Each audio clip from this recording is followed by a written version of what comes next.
Son, and the Holy Spirit. Christ is risen. Indeed. Christos Voskresit. Christos Biat. Today's gospel is filled with many shocking things. Really shocking things. I just finished reading a rather lengthy book, which was the first of 6 volumes from Metropolitan Hilarion from Russia, called Jesus Christ, his life and times, the way he lived. And he points out over and over the things that Jesus said were not average things, not things that people were used to hearing, were not what the rabbis were teaching. He spoke differently, he acted differently, and the works that he did were certainly radically different. And he called us to a way of life which was, quite frankly, shocking and scandalous to the people who were his critics. He continues to call us to that way of life. In this season after Pascha, not only do we have Thomas touching a man who was supposedly dead, walking in his midst again and proclaiming, "My Lord and my God." Right after that, we have the myrrh bearers discovering a man who had risen from the dead, who they now know to be God. Then, of course, we have this week, this man who had not walked in his life. We have next week the Samaritan woman, who he will reveal all of her sins and her heart and call her to newness of life, and that's radical in itself, should change. The next week we have the blind man, who he gives new eyes, and it goes on and on and on. These aren't average healings. This isn't a dose of antibiotics. This is really strong medication, really strong healing. But notice he also always calls these people not just to physical healing, because sometimes that's simply not possible, or not the will of God for us. But he always calls them to a newness of life and repentance. He asks the man, "Do you wish to be healed?" That can just one of those lines that for us who have heard it many times can just fly right by us. It sounds absurd. It's an absurd thing to ask somebody who's been suffering that long, "Do you wish to be healed?" Most of us would say, "Well, of course I wish to be healed. What do you mean to speak to me that way? Who are you talking to me that way?" But he didn't. He said, "Sir, I have no man to put me into the water." He was very humble about it. 38 years of life like this is very difficult. But no one notices him. They just walk by him day after day after day. No one helps him. He has no man. "Do you wish to be healed?" And he constantly asks us that too. And he asks people throughout the scriptures, "Do you want to be healed? What do you want from me?" And he asks them so they can take some of the impetus upon themselves, that desire, to show that they really want newness of life. And he does heal it because he truly does wish to be healed. But we have to want that in our own lives, in our own sins, in our own paralysis.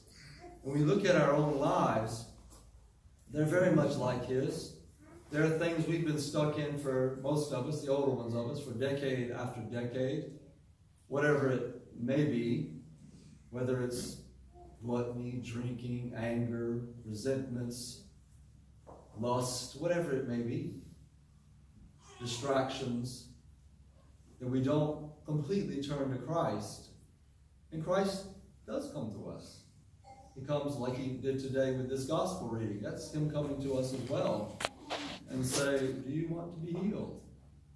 And if we're listening with our hearts at that point, we have to ask ourselves when we go to confession, when we come up here, do I want to be healed? If I really want to be healed, the healing is available. Yes, it might take great efforts. Yes, it may take me being crucified. Indeed, it will require you to be crucified and take up your cross. But the Lord does all of the real work and the healing for us. But he does ask us, "Do you wish to be healed?" And we know, yes, most of us don't have a man. We have a God-man who is ready to heal us. Far more than a man.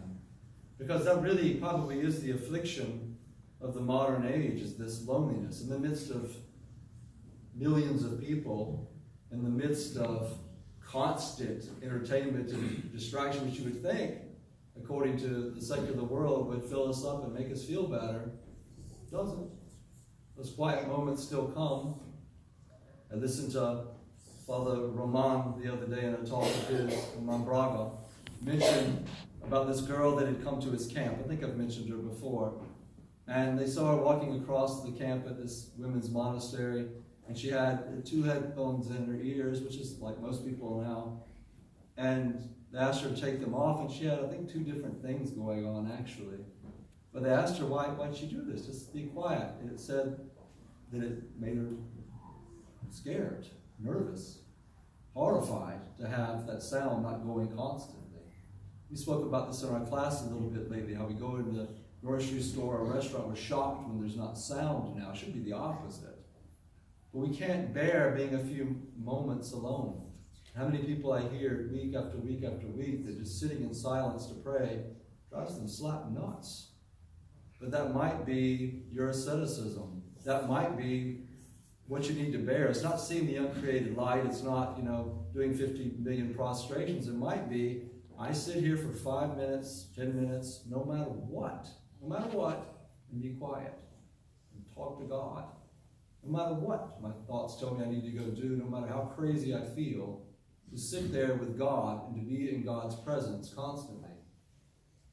This man was afflicted with his loneliness. You might remember that beautiful saying of St. Porphyrius, where Christ is, loneliness disappears. This is indeed true. There are people that have lived with only Christ in their lives. It's what actually monk means. Monachos means alone, one who is alone. One who is alone with Christ. And the monk's not alone because he disdains people. The monk's alone because he loves people so much that he has to pray for them intensely. And the only way for him to do that is to be separate. A little side note. But this man sits here for year after year, and people pass by. They saw him there. He's been sitting there paralyzed for years. And they don't pay him any attention. They just keep walking by. No one helps push him into the water that one time he might need it. They think about themselves. This is so common to the contemporary age. You notice they have absolutely no energy to help this man when he needs help. But the minute Christ heals him, they have tons of energy to lash out at what good has been done.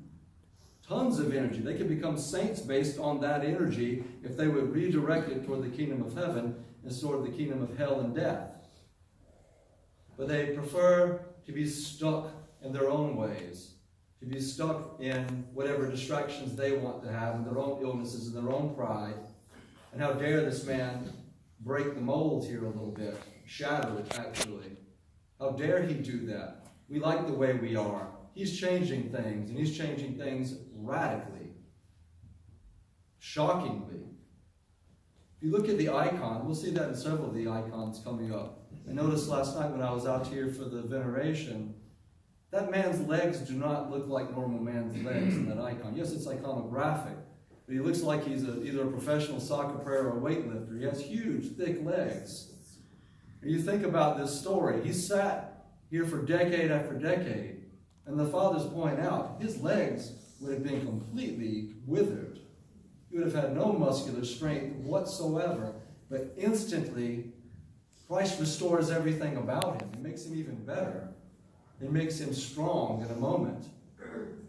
And we too can do that. Not necessarily have professional soccer player legs, but we can be healed in our souls, have greater strength than they in our hearts. And this is our calling, to be healed. And the Lord does look at us and say, do you want to be healed? So we have to examine that question very seriously, because the Gospels are God's letter to us. Do we want to be healed? Go home this afternoon and sit there in quiet for a few minutes. Say, do I want to be healed? We know those messages that the heart tells us over and over well if we let ourselves be quiet long enough to hear them. We know them. I was talking about this in class the other night. I'm well aware of what God tells me in prayer every single night. Not his voice standing beside me talking, but there's those things that come to the conscience, constantly berate me. And the conscience is a cruel taskmaster until you follow it. And I know what I need to change in my life. So the question for me, and for each and every one of us, I easily assume, would be, do I want to be healed? Because God's giving me the medication. Right there.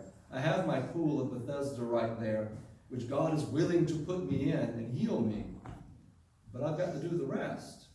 Because notice further on, after all this rigmarole about not healing on the Sabbath, when he finds Christ, what does Christ tell him? More shocking words that nobody really tells us anymore, but perhaps the priest should. Perhaps my spiritual father should too.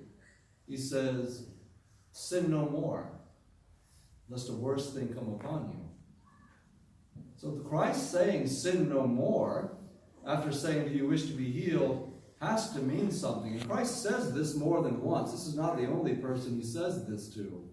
Sin no more. There's an assumption there that this is possible. Because with God, all things are possible. So if we desire to be healed, perhaps today, if I'm the diabetic, I need to stop eating all the sugary foods. Perhaps today, if I have problems with alcohol, I need to seek out AA or something. Perhaps today is the day I need to throw the cigarettes in the trash because they're killing me. Perhaps today is that I need to eat a lot less and give the rest to the poor because I really don't need that much. Perhaps today is that I need to seek forgiveness from that person I offended, or try to reach out to someone who's offended me. Perhaps today is the day I need to shut off that computer for a few hours and be quiet and not look at the horrible images I've been looking at. But I can, because Christ says, go and sin no more. Do you want to be healed? I can. Do I want to be a saint? I can. God's given me the energy to be a saint, to be like any of these people on the walls in here, to be like any of them if I just desire to be healed. All I have to say is, yes, Lord, from my heart. To be as the mother of God and say, may it be unto me according to thy word. And let it be so.